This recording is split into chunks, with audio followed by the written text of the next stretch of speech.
Today's story resembles a plot from an anime or a movie. I can't interpret it any other way for you. It's about a girl from Japan who disappeared in a mysterious manner. Surveillance cameras, phone calls, and accounts from friends who saw her that day didn't show any signs of danger. She behaved very calmly. For instance, this is her last captured moment, where she's making an ordinary purchase in a supermarket, and after that, she just vanished. She wasn't followed, she wasn't found on other cameras, and she didn't act anxiously, as if she had entered another universe. In the 23 years since her disappearance, many highly qualified police officers and investigators have been involved, but no one has found her. Now we will examine this story in more detail and look at theories from different people. I think it will be interesting. You are on my channel where I post the most interesting anomalies and crimes from around the world. Let's begin. This is Asami Chida. Here you can see her face clearly. I couldn't find information about her place and year of birth, but logically she was 17 years old at the time of her disappearance. The place where she was likely born in Muroran, a city in Japan located in the Iburu subprefecture of Hokkaido. Asami attended a prestigious high school named Muroran Seikei in the city of Muroran. She was quite successful in her studies, achieving high grades, meaning she was an excellent student. But academics weren't a problem for her to be the center of attention at school. She was an excellent student with good grades and she didn't lag behind anyone in terms of beauty. There was even a fan club created in her honor. Asami lived with her parents and younger brother. She worked part-time at the bakery of a large supermarket near her home to buy herself whatever she wanted, because maintaining beauty and study requires money. Anyway, she always gave her best effort at work and felt she lacked skills. So she planned to move the main bakery branch, located 7 km away, to learn how to make coffee. So on March 6, 2001, entrance exams to public high schools were held all over Japan. This day was a holiday for students already attending these institutions. Asami, taking advantage of this opportunity, arranged with the local bakery manager in advance to come and learn to roast coffee at 1 p.m. Waking up early, Asami had a traditional Japanese breakfast: rice, miso soup, and some salted fish. She decided to use the morning hours to tidy up her room and finish some household chores. However, her plans unexpectedly changed. At 11:30 a.m., Asami called the bakery. A cashier answered, and Asami asked if she could come after 1 p.m. and if the manager would be there. The cashier assured her that the manager would be there, and Asami calmly ended the call. Around noon, Asami carefully folded her bakery uniform and put it in her bag. Before leaving home, she approached her mother, who was busy in the kitchen, and said she was going to work to learn how to roast coffee. Her mother smiled, nodded, and wished her daughter good luck. Asami put on jeans, a beige jacket, and Burberry scarf, and then left the house. First, she went to the nearest store to buy some water and a few snacks for the day,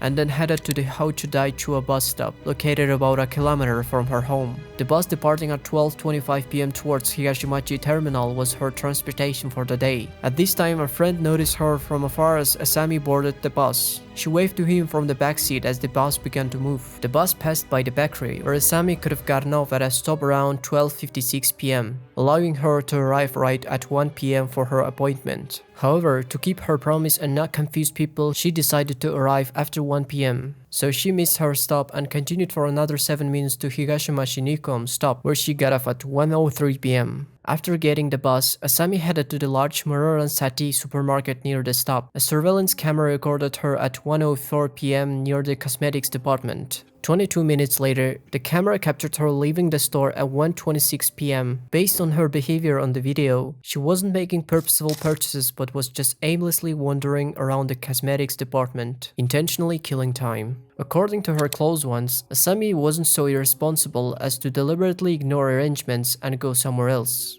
Around 1:30 p.m., 2 classmates happened to be passing by the supermarket and saw Asami at the bus stop in front of Muroran Sati, and they briefly greeted her. This was the last confirmed sighting of her. From there, she boarded a bus to go back, which departed at 1:31 p.m. and arrived at Higashidori stop near the bakery at 1:41 p.m. Immediately after this, Asami contacted her boyfriend through her PHS. For those who don't know, PHS is a mobile communication system operating in the 1880 to 1930 MHz radio range used in Japan, Korea, China, and some other Asian countries and regions at that time. So Asami said to her boyfriend through her PHS, "I'm downstairs," meaning in the Higashidori area. When her boyfriend called back at 1:46 p.m., she answered, "I can talk now, I'll call you later," and quickly ended the call. It turned out that she took this call near the bakery where she was supposed to work, but why she couldn't talk is unknown. Asami disappeared after this call. Her boyfriend said that during the second call, there were no background noises, giving the impression that she was in a quiet place. After the last call, he tried to reach her around 4 p.m., but her phone had been unavailable since then. The police began their investigation after Asami did not return home on March 6th. Initially, officers interviewed the bakery staff where Asami worked. Asami, being well regarded at school, also had a good relationship with her colleagues. According to their accounts, she was hardworking. However, regarding her disappearance, many thought they did not suspect it would happen because Asami always behaved as she usually did. The police did not find any substantial leads from most bakery workers. However, one employee reported noticing suspicious behavior from Asami lately. According to this worker, Asami had become a victim of a stalker who not only constantly talked to her, but also followed her everywhere, violating her personal space and sense of security. Prank calls and threats often came to the bakery where she worked and to her personal mobile phone. Whenever a call came from an unknown number, Asami didn't answer, trying to protect herself from unwanted contacts.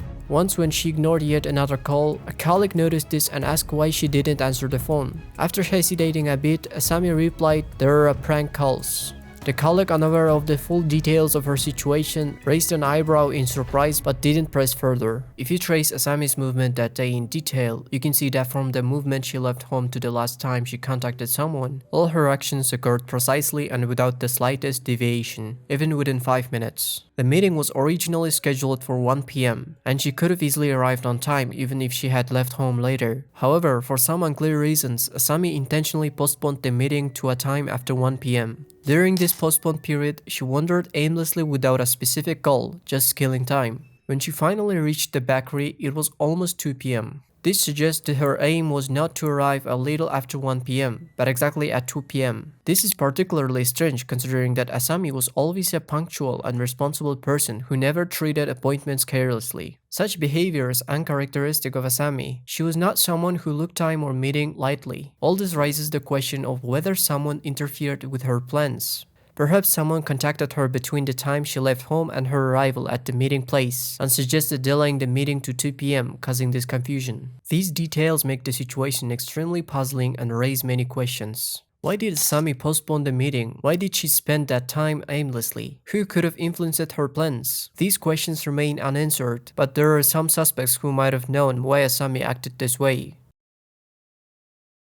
The last call Asami made was near the bakery she was heading to, which raised suspicions about the bakery's manager. This wasn't without reason. Among the bakery workers were students and high schoolers. Former female employees complained about the manager's inappropriate behavior, noting that he made lewd comments and showed unhealthy interest in young female employees. A former male employee confirmed that the manager paid special attention to girls with long hair and big eyes, which matched Asami's appearance. The manager stated that he waited for Asami until 1:30 p.m., but not seeing her, left the store feeling unwell and went home, where he lived with his mother. Since Asami's last confirmed location where she never returned home was less than a minute's walk from the bakery, the police naturally doubted the manager's testimony. They considered him the main suspect and monitored him around the clock. The manager had no alibi other than his mother, and his claim of feeling unwell and leaving to look for Asami was not verified by anyone. Local residents also noted that the manager had shown an interest in Asami. Overall, the police considered the possibility of abduction and involved over 2,000 officers in the investigation and the search, receiving about 1,000 reports from citizens. The manager remained under suspicion.